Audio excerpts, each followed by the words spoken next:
बाहम दस्तो गिरबा होने लगे। पीपी के कादिर बंदोखेल ने मुस्लिम लीग नून के वज़रा ख्वाजा साद रफीक और राना तनवीर हुसैन को आड़े हाथों ले लिया। वफाकी वजीर पार्लिमानी उमूर मुर्तजा जावेद अब्बासी ने पीपी अरकान पर सिफारशी कल्चर को फरोग देने का इल्जाम लगा दिया। मुस्लिम लीग नून के रुकने कौमी असम्बली शेख रुहेल असगर ने तमाम वज़रा पर बरस पड़े। बोले, जब सियासी जमातें व्हाट्सएप पर चलेंगी तो फिर ये यहाँ खाली ही नजर आएगा। इस खाली ऐवान में ऑपोजिशन भी हमारे साथ बराबर की जिम्मेदार है। इस ऐवान और शहर खामोशा में क्या फर्क है?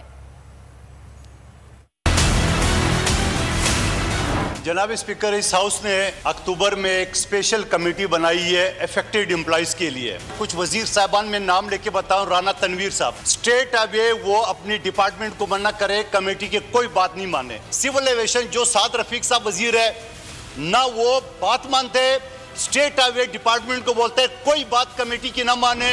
मेरे फाजिल भाई ने ये कहा कि कोई मिनिस्टर हमें ये कहता है कि हमें फ़ोन ना करें। कौन सा ऐसा वजीर होगा जो ये कहे कि हमें फ़ोन ना करें? मिनिस्टर साहब ने ये बात की इस हाउस फ्लोर पे भी खड़े होके कि मेरी वजारत में आप सिफारिशें ना करें, हमें इस निज़ाम को दुरुस्त करने दे। सिविल एविएशन का क्या हाल है, रेलवे का क्या हाल है? जब सियासी जमातें व्हाट्सएप पे चलेंगी तो फिर यही होगा जनाब स्पीकर। और आप जरा गौर कीजिए, कोई मुअज़्ज़ज़ रुकन किसी आपके बरसरे इक़्तिदार शख्स के पास चला जाए, सवाए उसको चक्कर लगवाने के और कुछ नहीं। मेरे ख्याल में आपको इसी तरह खामोशी इख्तियार कर लेनी चाहिए जैसे शहर खामोशा में खामोशी होती है।